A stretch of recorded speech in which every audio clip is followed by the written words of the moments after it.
Thank you very much. I have to refer to this electronic device occasionally. I'm getting old and I need some devices to help with my memory. Thank you for giving me the opportunity to have a conversation with you today, because that's what it is. But before I get into details, let's just sit back for a minute and put some perspective into this issue on flaring and venting. Are we unique in Alberta and Canada? Absolutely not.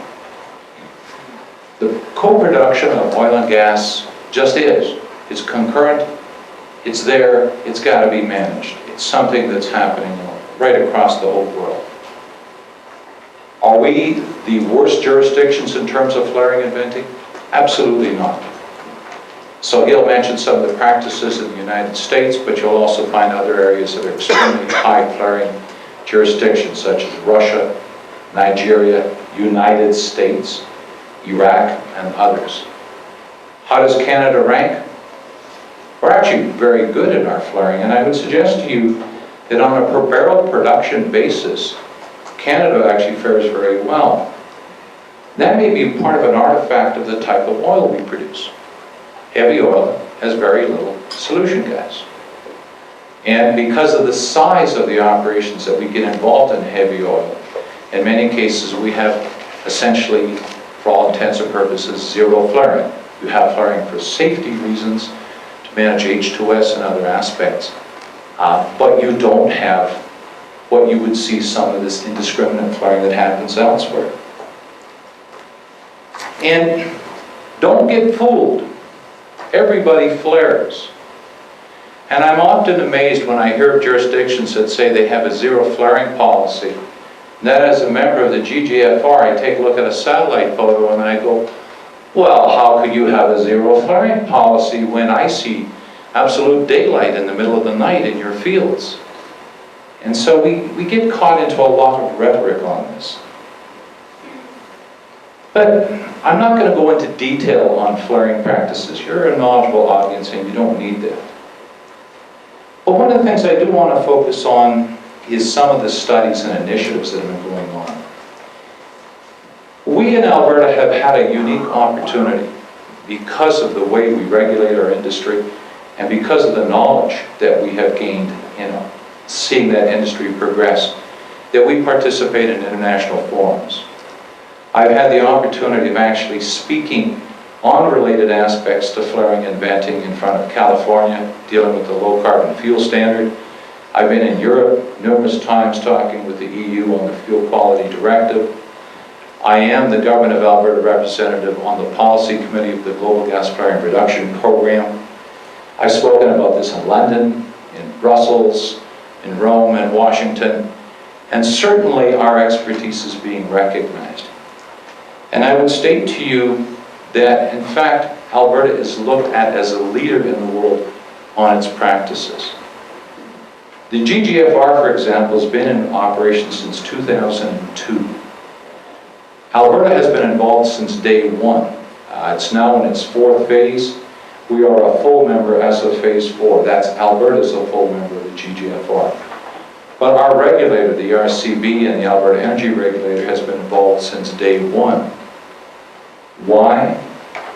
The World Bank GGFR actually takes a look at our practices, sees them as some of the best practices in the world and applies that worldwide.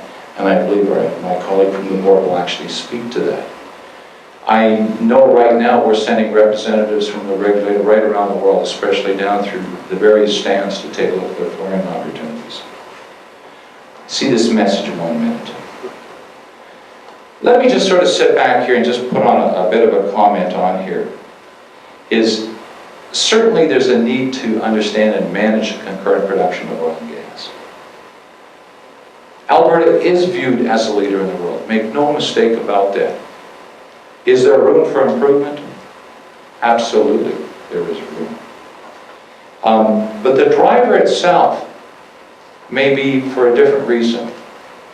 And the comment I'd like to leave with you is that we're actually seeing the measurement of flared volumes and vented volumes improving.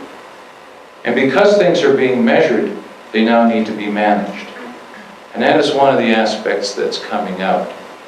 The other thing I will state to you is that in many ways, I believe the focus is going to be turning on venting, not flaring, because we don't necessarily have the metering and the measurement for venting. A lot of it is calculated. But methane itself is 25 times the contributor to GHGs than CO2. So I welcome any questions to myself and my colleagues as we go through. Thank you. Thank you, Chris. Thank you. Larry Richards with Pipeline Engineering out of Midland, Texas. I've got two brief questions. The first one for Sean with ConocoPhillips. And then while you're thinking of that question for the government representatives, has the government of Canada or any of the provinces enacted any specific actions that help reduce the barriers that oil companies face to either put in low pressure gas pipeline systems or that help put in the electrical grid, extend the electrical grid more effectively to some of these more remote areas?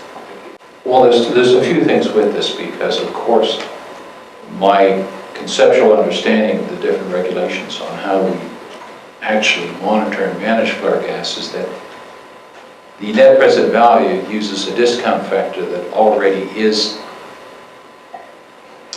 at a cost to government because we can forego royalty. So there's different things that we do. The question I'm looking at is a little different, because this infrastructure issue is the issue worldwide with flaring and venting.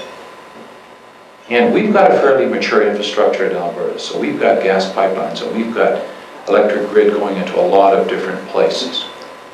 The question of whether it's economic to do the extension to a particular battery site is an interesting one, and I'll perhaps leave some of my colleagues, but we're noticing a technology trend. And that technology trend is that the end-use conversion of that primary energy is getting smaller in scale and scope.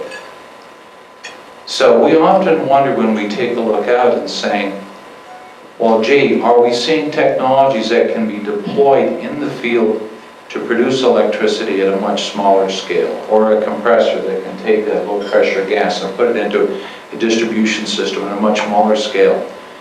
So the fascinating part from my side, from a technology or an innovation side, is not the extension of an existing type of infrastructure that we all know.